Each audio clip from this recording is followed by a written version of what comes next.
선행회계 모델 네 번째 강의를 시작하도록 하겠습니다. 이번 강의에서는 결정계수 R스퀘어와 분산 분석에 대해 설명을 드리도록 하겠습니다. 자, 지금 이제 간단한 그래프를 보고 계신데요. 세 개의 점이 있습니다. 자, 첫 번째 점은 실제 y값, 두 번째 점은 우리가 구한 회기 직선 위에 있는 y값, 세 번째 점은 y의 평균값입니다. 자, 그러면 이제 첫 번째 점은 실제 y값이고요. 두 번째 점은 y를 설명하는 데 있어서 x로 인해서 얼마만큼 설명할 수 있는지 그 부분을, 그 정도를 보여주고 있는 점이고요. 자, 세 번째 점은 x 변수랑 상관없이 y의 어떤 평균으로도 이 정도는 설명할 수 있다. 실제 y를 이 정도는 설명할 수 있다라는 그 정도를 보여주고 있습니다.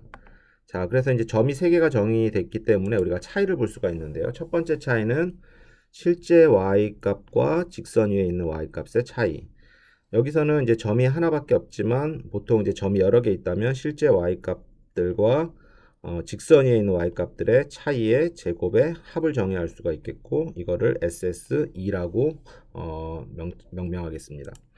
자, 이제 두 번째 차이는 직선 위에 있는 y 값과 그 다음에 y 평균 간의 차이인데요. 이것도 이제 여러 개의 점이 있다라면 이 두 값들의 차이의 제곱의 합을 저희가 SSR이라고 정의를 했습니다.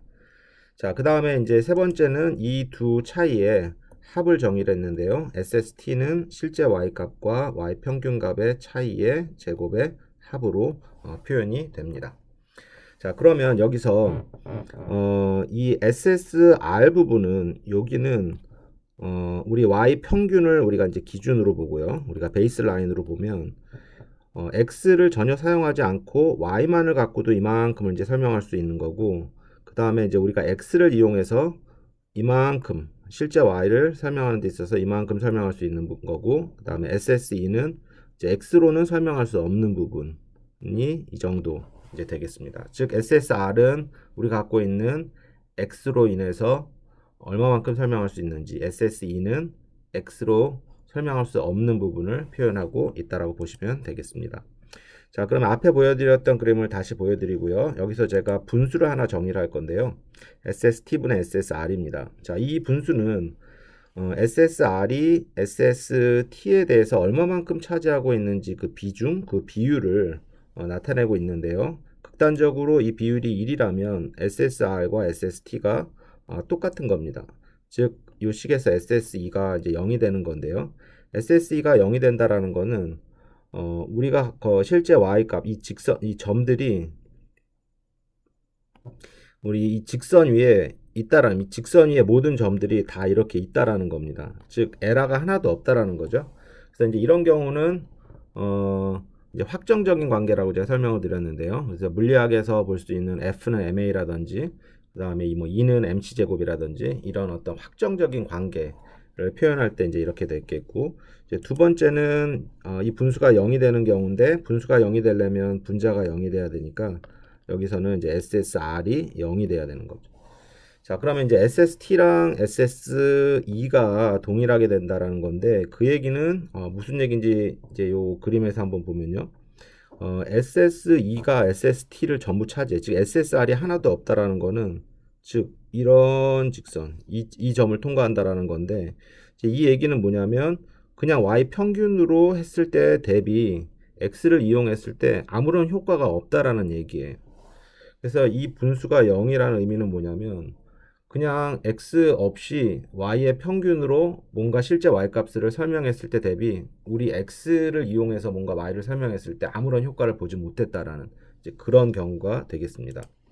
그래서 지금까지 정의했던 이 분수가 뭐냐면 r 스퀘어입니다.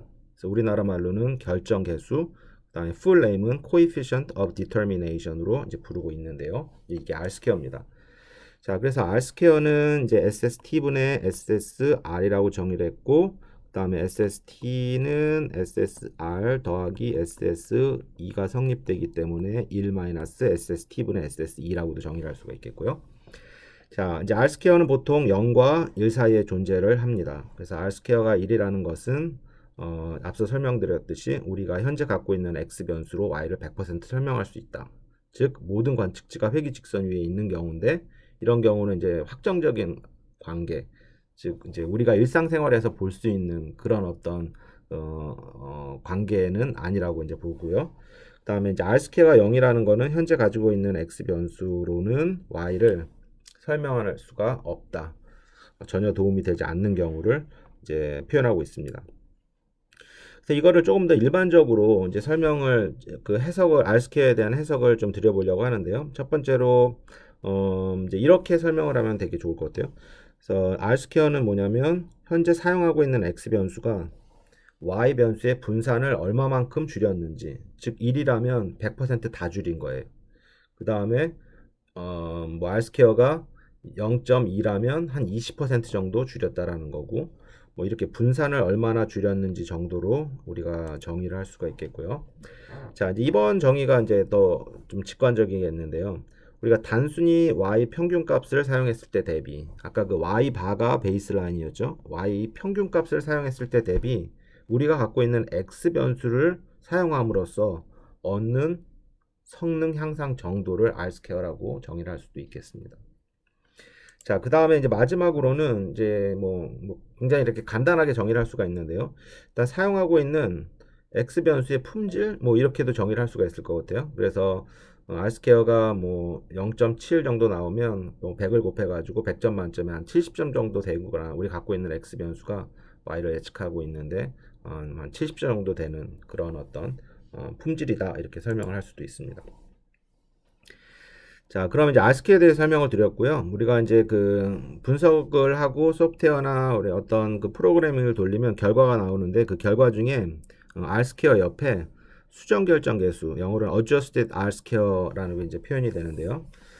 자, 이제 Rs퀘어, adjusted Rs퀘어가 나온 이제 배경을 먼저 설명을 드리면 Rs퀘어는 이렇게 정의가 된다라고 말씀드렸고요. 근데 이제 Rs퀘어는 다 좋은데 하나 이제 단점이 있는데 그게 뭐냐면 유의하지 않는 변수가 추가되어도 항상 증가되는 척도예요. 사실은 이제 유의하지 않는 변수, x 변수가 추가되면 y에 아무런 영향을 미치지 못하는 x 변수가 추가되면 r 스퀘어가 증가되면 안 되잖아요, 맞죠? 그런데 계속 증가를 해. 그래서 이제 이를 보정하기 위해서 만든 게 수정 결정 계수인데요. 자, 이 수정 결정 계수는 r 스퀘어 요 앞에 뭐 이렇게 간단한 어떤 그 상수항을 곱해준 겁니다. 그래서 한번 의미를 보면 그 n은 관측지의 개수고 p는 변수의 개수니까 이제 n은 고정됐다라고 했을 때 이제 변수가 증가했어요. 그래서 p가 증가하면 이 값이 커질 거고 n에서 큰 값을 빼주면 분모가 작아지게 될 거고 그 다음에 분모가 작아졌으니까 전체 분수는 커지게 됩니다. 맞죠? 그러면 1에서 큰 값을 빼주면 작아지기 때문에 r 스퀘어 값은 더 이상 증가하지 않게 되는 거죠. 그런데 이제 무조건 증가하지 않는 건 아니고 y 변수에 어떤 유의미한 영향을 미치는 x 변수가 왔을 때는 SSE 값이 굉장히 작아지기 때문에 이 앞에 상수항이 있다 할지라도 r 스퀘어는 증가하게 됩니다. 그래서 이제 수정 r 스퀘어는 앞에 특정 개수를 곱해줌으로써 이게 이제 보정이죠. 유의하지 않는 변수가 추가될 경우 증가하지 않게 하는 그런 어떤 역할을 하게 됩니다. 그래서 이제 수정 결정 개수는 그 설명 변수가 서로 다른 회귀 모형의 설명력을 비교할 때 이제 좀 사용하게 됩니다. 그래서 이제 최종적으로는 이제 수정 결정 개수는 R 스퀘어보다는 항상 작거나 같게 되겠습니다. 자, 그러면 지금 R 스퀘어에 대한 어떤 예제를 설명을 위해서 간단한 예제를 한번 보여드리겠는데요. 자, 이 예제는 지금 X 변수가 두 개 있습니다. 이제 다중회귀 분석인데요. Y 변수가 하나 있고 판매원 수랑 광고비가 그 월간 매출액에 어떠한 영향을 미치는지 그 영향 관계를 우리가 선형회귀 모델로서 분석을 해보려는 그러한 예제이고요.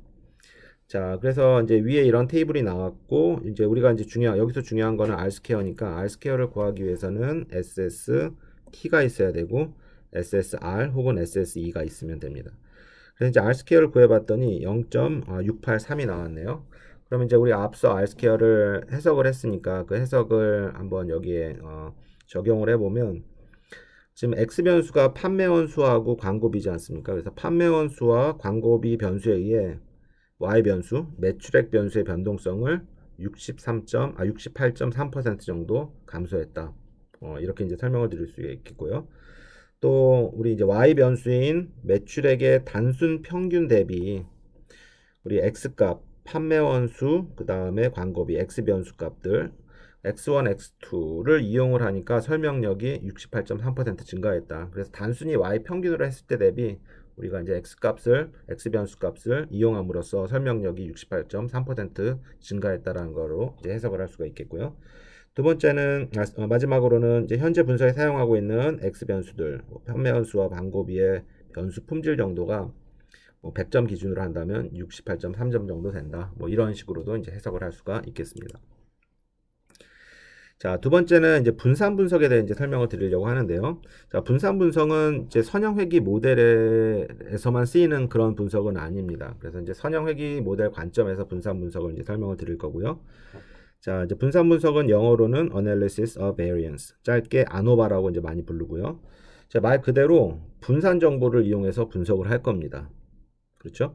그래서 이제 분산 분석은 뒤에서 이제 설명을 드리겠지만 궁극적으로는 어떤 특정 가설 검정을 행하는 용도로 사용이 됩니다. 자, 그러면 지금 이 그림, 우리가 이제 앞에서 보여드렸던 그림을 다시 보여드리고 있는데요. 여기서 SST, SSR, SSE, 즉 SST는 Y의 총 변동량이라고 볼 수가 있겠고요. SSR은 X 변수에 의해 설명된 정도, 양이라고 볼 수 있고, SSE는 X 변수 말고 어떤 다른 요소, 에러에 의해서 설명된 그런 부분이라고 볼 수가 있겠습니다. 자, 그럼 이 SST, SSR, SSE를 이렇게 정의를 했는데 이것이 사실 뭐냐면 이게 분산이에요.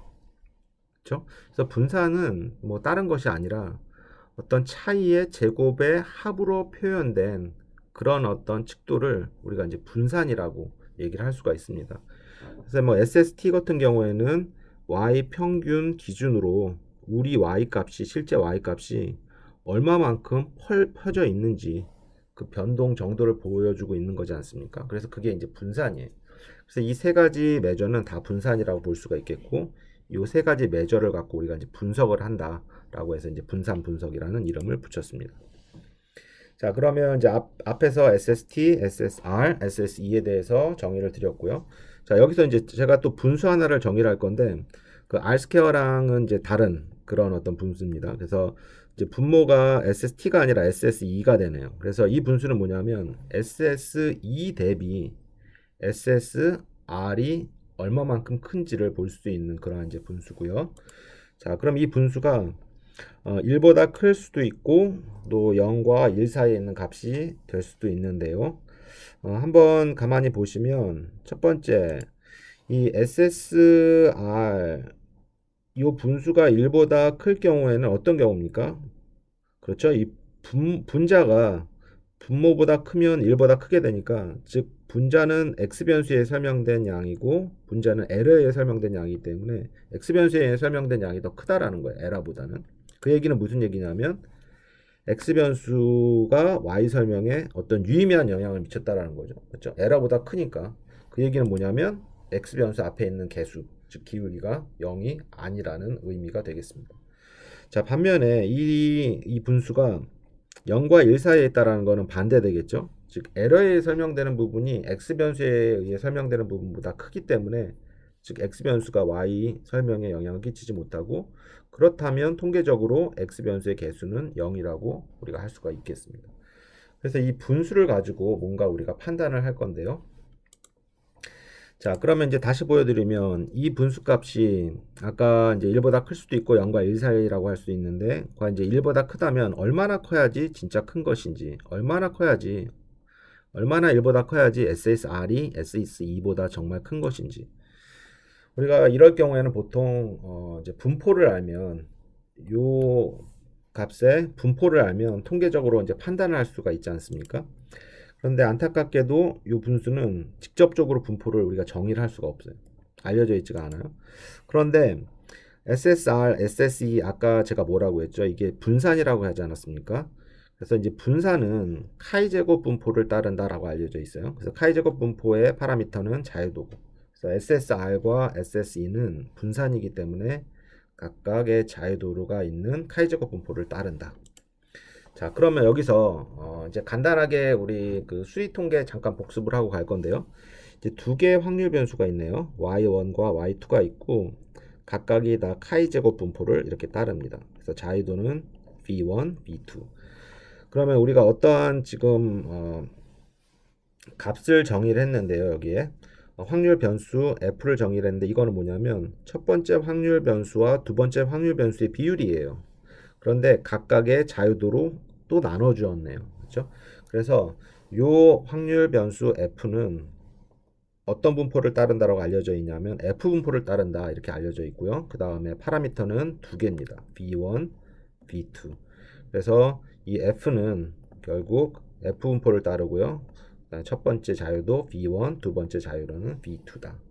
그래서 이제 우리가 알고 싶었던 거는 이 y1과 y2의 비율이었는데 사실 v1과 v2 자유도는 어떤 상수이기 때문에 이걸 뭐 곱해주거나 나눠주거나 크게 상관은 없는 겁니다. 그래서 결국은 직접적으로 알 수는 없었지만 이렇게 간접적으로 이 분포가 이 비율의 분포가 f 분포를 따르는구나 라는 거를 알게 되었습니다. 물론 이제 각각은 어떤 분포죠? 맞습니다. 카이 제곱 분포를 따르게 되겠고. 자, 그러면 이제 우리가 이제 이 사실을 알았고 f 분포를 따른다라는 걸 알았고요. 이제 단순 선형회귀 모델의 같은 경우, 단순 선형회귀 모델의 경우에는 SSR, SSE가 이제 분산이라고 했고 카이 제곱 분포를 따르고 자유도는 1. 그다음 SSE 같은 경우에는 총 관측치 개수 마이너스 2, n-2를 따릅니다. 그러면 이제 위에 식에 적용을 해보면 카이 제곱 분포를 따르고 그 자유도가 1이니까 이렇게 썼고요. SSE도 카이 제곱 분포를 따르고 그 자유도가 n-2로 이렇게 나눠주면 결국 F 스타는 F 분포를 따르고 그 F 분포의 파라미터는 1과 n-2 두 개의 자유도가 되게 됩니다. 자, 그러면 지금까지 설명한 것들을 테이블로 정리를 한번 해보면요. 뭐 여전히 단순 회귀 모델의 같은 경우, 단순 회귀 모델의 경우 이렇게 됩니다. 그래서 이제 모델이 있고 에러가 있고 토탈이 이렇게 있고 여기서 이제 우리가 뭐 R이라고 썼던 거죠. 여기서 이제 R이니까. 그래서 이 DF는 Degrees of Freedom 자유도가 됩니다. 그래서 선형회귀 단순 선형회귀 모델 같은 경우에는 우리가 여기서 자유도가 1이라고 했고요. 그 다음에 SSE 같은 경우에는 n-2라고 했습니다. 그래서 SSR, SSE 값이 여기 들어가 있고 자, MSR하고 MSE는 이제 SSR을 이렇게 나눠준 값이라고 보시면 돼요. SSR을 그 자유도로 나눠준 값, 그 다음에 n-2를 이렇게 나눠준 값. 우리가 이제 왜 요 나눠준 값이 필요했는지는 우리가 앞서 이미 설명을 드렸어요. 왜냐하면 이 나눠준 값의 비율이 F분포를 따르기 때문에 우리가 이렇게 자유도로 나눠준 MSR, MSE 값이 필요하다는 걸 알았고 이제 한번 이렇게 쭉 보겠습니다. 자, 그러면 여기 F스타는 즉 SSR 나누기 1, SSE 나누기 n-2, 즉 MSR, MSE의 비율이 되겠고요. 이거는 F분포 자유도 1, n-2를 따름을 알 수 있습니다. 자, 그러면 이거는 이제 어떤 거를 사용하려고 하냐면 어떤 그 용도로 사용하려고 하냐면 이제 이겁니다. 아까 이제 분산 분석의 최종 목적은 가설 검정을 하는데 사용할 것이다 라고 이제 설명을 드렸는데 어떤 가설 검정이냐면 이 가설 검정이에요. 그래서 기울기가 0인지 아닌지 기울기가 0인지 아닌지는 굉장히 중요하다고 했습니다. 왜냐하면 기울기가 0이라면 그 해당 x 변수는 y에 아무런 영향을 미치지 못하는 거기 때문에 그거를 우리가 분산 분석을 통해서 해본 겁니다. 그래서 SSR, SSE 그래서 이 비율 즉 SSR 부분이 에라에 의해서 설명된 부분보다 충분히 통계적으로 크다면 이거는 해당 x는 중요한 거죠. 그래서 그 앞에 있는 기울기가 0이 아니게 된 겁니다. 그래서 이 값이 F스타 값이 굉장히 크면 우리가 귀무가설에서 주장했던 기울기가 0이라는 그런 주장은 기각이 되게 됩니다. 자, 그거를 우리가 이제 우리 p-밸류를 통해서 우리가 그 판정할 수 있다라고 했습니다. 그래서 p-밸류는 어떤 y 값이 F스타 검정 통계량 값보다 클 확률을 나타내는데 여기서는 이 y는 F분포를 따른다고 했죠. 그래서 자유도가 1, n-. 그래서 이제 이런 식으로 계산을 해가지고 이 p-밸류가 0에 가까우면 검정 통계량이 굉장히 크다라는 얘기고 그 얘기는 우리가 귀무가설을 기각을 해야 된다. 자, 한번 예제를 통해서 한번 보여드릴게요. 자, 아까 보여드렸던 예제인데요. x가 두 개 있고 y가 하나 있습니다. 그래서 이제 이거를 우리가 그 분산 분석 테이블을 만들면 이렇게 되겠고요. 그래서 SSR 값이 여기 있고 SSE 값, 그 다음에 MSR, MSE 두 개의 비율인 F, 그 다음에 이렇게 P 값이 있네요. 이제 여기서는 지금 제가 이제 사실 예제에서 보여드렸던 건 단순 회귀 모델로 x가 하나 있는 경우인데 이제 x가 두 개 있는 경우니까 귀무가설이 뭐냐면 베타 1, 베타 2 모두 0이다. 그 다음에 대립가설은 적어도 하나의 베타 값은 기울기는 0이 아니다. 이게 이제 대립가설이 됩니다. 자, 그러면 여기서 이제 보시다시피 이 두 개의 비율이 f 값이 7.540이 나왔거든요. 그러면 일단 이제 1보다 크기 때문에 이 SSR, MSR 값이 이제 큰 거예요. 이제 그래도 이제 우리가 이제 통계적으로 검정을 해야 되니까 우리가 p-value를 이용해서 계산해 봤더니 f 분포에서는 7.540이 굉장히 큰 값이다. 즉 y가 f 분포를 따르고 있는데요. 이게 y가 7.540보다 클 확률은 거의 0이 되기 때문에 7.540은 굉장히 큰 값이며 그 얘기는 MSR 값이 굉장히 크다라는 것. 뭐에 비해서? LI에서 MSE에 비해서 크다라는 의미이고 그 얘기는 뭐냐면 규모가설이 기각이 되고 적어도 하나의 베타 값은 0이다. 그래서 이걸 조금 더 이제 직관적으로 설명을 드리면 적어도 하나의 베타 값이 0이 아니라는 것은 여기서 x가 두 개 있으니까 판매원 수 혹은 광고비 혹은 두 가지 모두 유의미하다. 즉 해당 x 변수의 기울기 값이 0이 아니다. 적어도 하나의 기울기 값은 0이 아니다. 라고 해석을 할 수가 있겠습니다. 자, 그럼 지금까지 이제 네 개의 강좌를 통해서 선형회귀 모델을 쭉 강의를 드렸고요. 첫 번째에서는 우리 모델 개요와 가정에 대해 설명을 드렸고, 두 번째는 선형회귀 모델이 갖고 있는 그 베타 값, 파라메타 추정을 어떻게 했는지 최소 제곱법에 대해서 설명을 드렸고, 세 번째는 추정된 그 파라메타에 대한 추론, 그 점 추정, 또 구간 추정, 검정, 가설 검정에 대해서 설명을 드렸습니다. 자, 그 다음에 이번 이제 마지막 강의에서는 그 결정 개수, R스퀘어에 대해 설명을 드렸고요. 그 다음에 선형회귀 모델 관점에서의 분산 분석. 그 분산 분석은 궁극적으로 뭐라는 거라고 했죠? 맞습니다. 기울기가 0인지 아닌지를 판별하는 그런 어떤 가설 검정을 행하는 그런 어떤 용도로 분산 분석을 우리가 실시를 했습니다.